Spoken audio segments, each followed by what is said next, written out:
அனைத்துலக ஆன்மீக அன்பர்களுக்கு அடியேனின் வணக்கம். அடியேன் உங்கள் ஜோதிட சேவகன் புருஷோத்தமன். எல்லோரும் எப்படி இருக்கீங்க? ரொம்ப நாள் கழிச்சு நம்ம மீட் பண்ணுறோம், சரிங்களா? எல்லோரும் இப்போ என்ன பார்த்தீங்கன்னா, யூடியூப்பில் நிறைய யூடியூப் சேனல்ஸில் பார்த்தீங்கன்னா உங்களுக்கு வந்து ஜோதிட பலன் நிறைய பேர் சொல்லிகிட்டு இருக்காங்க. அடியேன் உங்களுக்கு என்ன தகவல் இன்றைக்கி நம்ம சொல்ல போகிறோம் அப்படின்னு பார்த்தோன்னா, வருகின்ற ஆடி மாதம், சரிங்களா? ஆடி மாதம் எல்லாருக்கும் எப்படி இருக்குது அப்படின்ற விஷயத்தை பற்றி தான் இன்றைக்கி நம்ம பகிர்ந்துக்க போகிறோம். ஆடி மாதம்னால என்னங்க?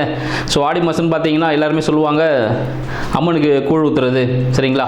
ஸோ வீடு மாறக்கூடாது அப்படின்னு சொல்லுவாங்க. அப்புறம் நிறைய நோய் நொடிகள்லாம் வரும்னு சொல்லுவாங்க.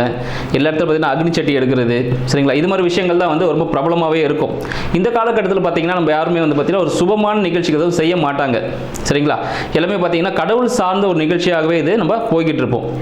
எதனால் அப்படின்னு பார்த்தோன்னா, இந்த ஆடி மாதத்தில் பார்த்தீங்கன்னா எப்பவுமே இந்த சூரிய பகவான் அப்படின்றவர் ஆடி மாதத்தில் எங்கே இருப்பார்னு பார்த்தீங்கன்னா சந்திரனோட வீட்டில் இருப்பார். சந்திரன் வீடுன்னு உங்களுக்கு தெரிஞ்சிருக்கும் அன்பர்களுக்கு. இது கடக வீட்டில் சந்திர பகவான் இருப்பார், சரிங்களா? ஸோ அவர் வீட்டிலேருந்து 12ஆம் வீட்டில் போகிறதுனால அது பார்த்தீங்கன்னா அந்த இடத்துல எப்பவுமே அக்னி தேவை.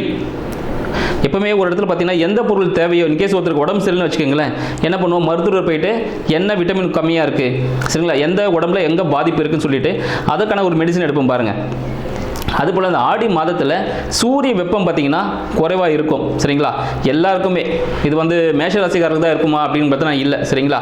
இந்த உலகத்தில் பிறந்த எல்லாருக்குமே பார்த்தீங்கன்னா அந்தந்த இடத்துக்கு ஏற்ற மாதிரி பார்த்தீங்கன்னா அவங்களுக்கு வந்து சில விட்டமின்ஸ், சில மினரல்ஸ்லாம் வந்து கம்மியாக இருக்கும். ஸோ சில விஷயங்கள் வந்து பஞ்சபூத சக்திகள் வந்து கம்மியாக இருக்கும் போது அதை நம்ம டெவலப் பண்ணிக்கணும். இதனால் வந்து வழியாக பிற்காலத்தில் ஆக்சுவலி கொண்டு வந்தது பார்த்தீங்கன்னா ஒருத்தராக எடுத்துகிட்டு வந்திருந்தாங்க. முற்காலத்துலலாம் பார்த்தீங்கன்னா இந்த ஆடி மாதத்தில் தீச்சட்டி எடுக்கிறது அது எல்லாமே கொண்டு வந்திருந்தாங்க. ஆக்சுவலி உங்களுக்கு சின்ன ஒரு கதை சொல்லணும்.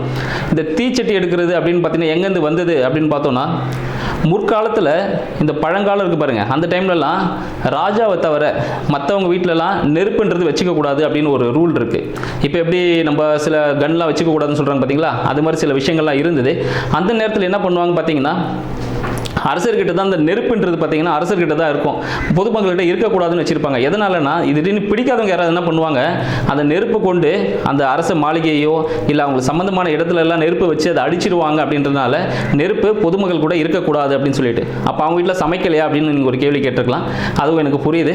அது என்னன்னு பார்த்தீங்கன்னா, எப்பவுமே இந்த மக்கள் வந்து பார்த்தீங்கன்னா உழைப்பாங்க பாருங்கள். அவங்க உழைச்சி முடிச்சுட்டு ஈவினிங் ஒரு 6 மணிக்கு, இப்போ நம்மலாம் நைட்டு 10 மணிக்கெலாம் சாப்பிட்டுட்டு இருக்கோம், ஆனால் பொதுவாகவே மக்கள் உழைக்கும் வர்க்கம், சரிங்களா, நம்ம விவசாயிகள்லாம் எப்படி சாப்பிட்றோம் பார்த்தீங்கன்னா ஒரு 6 மணிக்கு ஒரு 7 மணிக்கெலாம் படுத்துருவாங்க.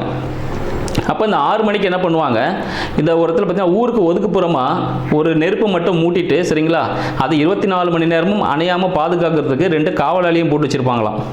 அந்த காவலிகளுக்கு என்ன வேலைன்னு பார்த்தீங்கன்னா, ஈவினிங் 6 மணி ஆயிடுச்சுன்னா ஒரு 5 மணிக்கு ஒரு அக்னி சட்டியில் அந்த நெருப்பை போட்டுட்டு ஒரு வீடு வழியாக எடுத்துகிட்டு போவாங்களாம், தெரு வழியாக நெருப்பு எடுத்துகிட்டு வந்திருக்கேன்ட்டு. அதுக்குள்ளே இந்த வேலைக்கு போயிட்டு வந்தவங்க சமைக்கிறதுக்காக எல்லா பாத்திரத்தையும் ரெடி பண்ணி வச்சுருப்பாங்களாம். இங்கே வந்ததும் இப்போ எப்படி நம்ம டேக்ஸ் கட்டுறோம் பாருங்கள், அதுபோல் அந்த காலத்துலேயே இருந்திருக்கு. அப்போ என்ன பண்ணுவாங்க, அதுக்கு பதில் கொஞ்சம் பணமோ அவங்ககிட்ட பொருளை கொடுத்து அந்த நெருப்பை கொஞ்சம் அந்த கங்குன்னு சொல்லுவாங்க பாருங்கள், அதை வாங்கி வச்சுட்டு சமைக்கிற வேலையை பார்ப்பாங்களாம்.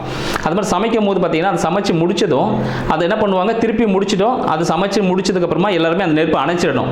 இதை செக் பண்ணுறதுக்கு ஒரு 7 டைமிங் கொடுப்பாங்களா. அதுக்கப்புறமா ஒருத்தர் வந்து இந்த காவலாளி வந்து எல்லார் வீட்டிலும் அணைச்சாச்சான்னு செக் பண்ணிட்டு போவாராம். இது காலங்காலமாக நடந்துட்டு இருந்தது. இந்த விஷயத்தால தான் பார்த்தீங்கன்னா இந்த அக்னி சட்டியை கையில் கொண்டு போவாங்க. அது ஒரு பாரம்பரிய வழக்கமாக கொண்டு வந்தாங்க.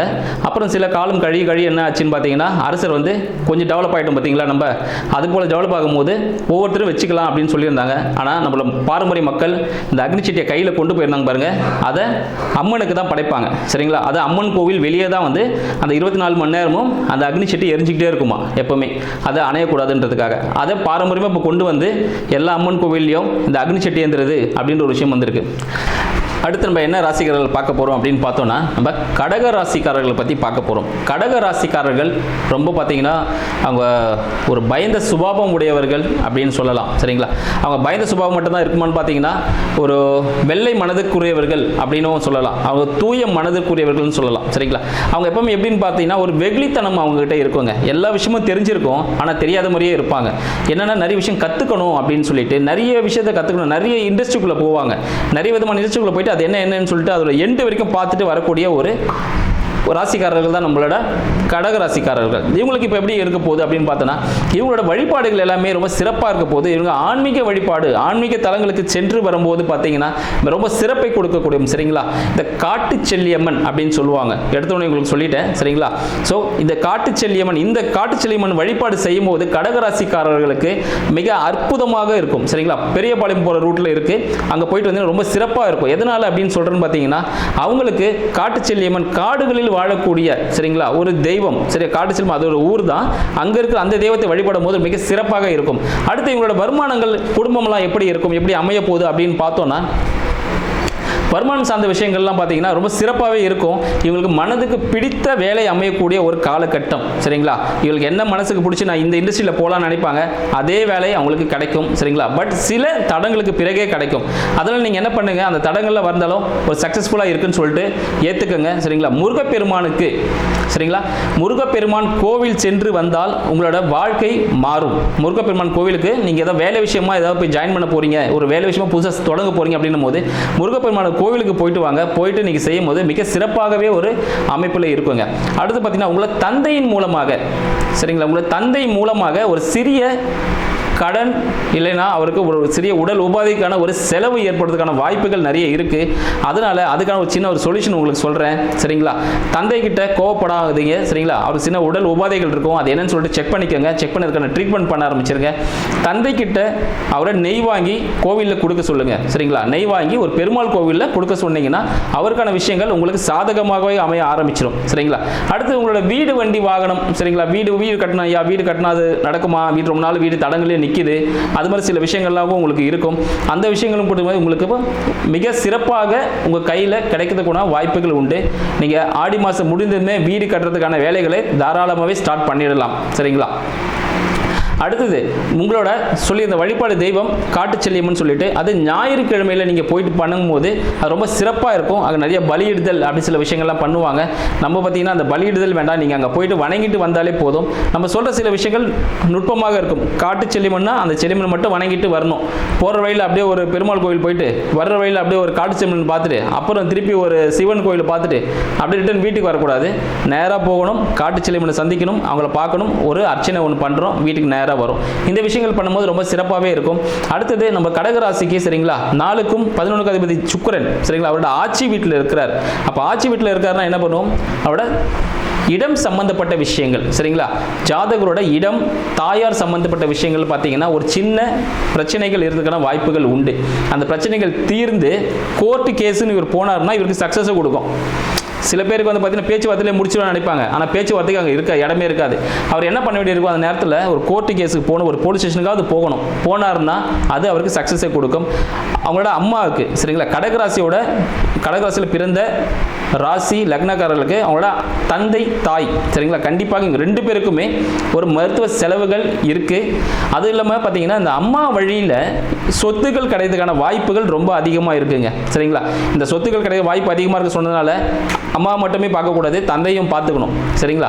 முக்கியமாக விஷயங்கள் என்ன பார்த்தீங்கன்னா, காட்டுச்செல்லியம்மன் கோயில் போக சொல்லியிருந்தேன். பெருமாள் கோவிலில் என்ன சொல்லியிருந்தேன், நெய் தானம் பண்ணணும், சரிங்களா. நெய் வந்து கொடுக்கணும், தானமாக கொடுத்து அதை யூஸ் பண்ணுறதுக்கு பார்த்துக்கணும். இந்த விஷயங்கள்லாம் செய்யும்போது பார்த்தீங்கன்னா வருகின்ற ஆடி மாதம் ரொம்ப சிறப்பாகவே இருக்கும். இது பார்த்ததுன்னா குழந்தைகளுக்கு, சின்ன குழந்தைகளுக்கு வேறு என்ன பண்ணலாங்க அப்படின்னு கேட்குறீங்க. ஸோ சிறு குழந்தைகளுக்கு பார்த்தீங்கன்னா யாராவது குழந்தை இல்லாமல் இருக்கும், குழந்தை இல்லாதவங்களுக்கு நீங்கள் ஒரு லட்டு வாங்கி கொடுத்தீங்கன்னா அடுத்த ஆண்டு அவங்களுக்கு குழந்தை பிறப்புக்கான வாய்ப்புகள் உண்டு. ஏன்னா நிறைய விஷயங்கள் பார்த்தீங்கன்னா நம்ம ஒரு ரயில்வே ஸ்டேஷன் போனால் தான் அந்த ட்ரெயின் நம்மளுக்கு வரும், சரிங்களா. பஸ் ஸ்டாப், எந்த பஸ் ஸ்டாப் எந்த ஊருக்கு போகிறோமோ அங்கே போனால் தான் அந்த பஸ்ஸில் ஏறி அந்த ஊருக்கு போக முடியும். அதே போல தான் இந்த கடகராசிக்காரர்கள் யாராவது குழந்தை பாக்கியம் இல்லாதவங்களுக்கு ஒரு லட்டு இந்த காலகட்டம், இந்த ஆடி மாதம், சரிங்களா, வாங்கி கொடுத்தீங்கன்னா அதை அவங்க யூஸ் பண்ணாங்கன்னா, ப்ராப்பராக சாப்பிட்டாங்கன்னா கண்டிப்பாக அடுத்த வருடம் அவங்க ஒரு குழந்தையோடு இருப்பாங்க. ஆனால் நீங்கள் சொல்லி கொடுக்காதீங்க, நார்மலாக கொடுத்து உங்கள் கண்ணால் நீங்கள் பார்த்து நீங்களே மகிழ்ச்சி கொள்ளுங்கள், சரிங்களா. அவங்க நன்றி உணர்வோடு உங்கள்கிட்ட வந்து கண்டிப்பாக சொல்லுவாங்க இந்த விஷயம் நடந்திருக்குன்னு சொல்லிட்டு. இல்லை உங்களுக்கே உங்கள் குடும்பத்தில் யாருக்காவது, உங்கள் ரிலேஷன்ஸுக்கு யாருக்காவது, உங்களோட ஃப்ரெண்ட்ஸ் சர்க்கிள் யாருக்காவது இதில் குழந்தை பாக்கியம் இல்லாமல் இருக்காங்கன்னா ஒரு சூட்சமான விஷயம், இந்த லட்டு கொடுங்க. இது வியாழக்கிழமையில தான் கொடுக்கணும். வியாழக்கிழமை மதியம் 1 to 2 இந்த டைமில் தான் கொடுக்கணும், சரிங்களா. அதுவும் ஆடி மாதம் 2வது வாரம் மட்டுமே இது கொடுக்கணும், சரிங்களா. இந்த முக்கியமான விஷயங்கள் இருக்குது, இந்த முக்கியமான விஷயத்தை விட்டுறாதீங்க. இந்த டைமில் நீங்கள் நீங்கள் கொடுக்கும்போது அது சக்ஸஸ்ஃபுல்லாக நடக்கக்கூடிய ஒரு விஷயமாக இருக்கும். உங்களுக்கு கடவுள் அனுகிரகம் மிக முக்கியமாக உங்களுக்கு இருக்குன்னு சொல்லலாம். ஏன்னா கடவுள் அனுகிரகம் இருக்கிறதுனால தான் இந்த விஷயங்கள் உங்களுக்கு சாதகமாகவே நடக்க போகுது. அதனால் இந்த விஷயங்கள் எல்லாமே பண்ணுங்கள். உங்கள் வாழ்க்கையில் அடுத்த ஒரு வெற்றி நிலைக்கு நீங்கள் செல்றதுக்கான வழிகளாக இது இருக்கும். நன்றி, வணக்கம்.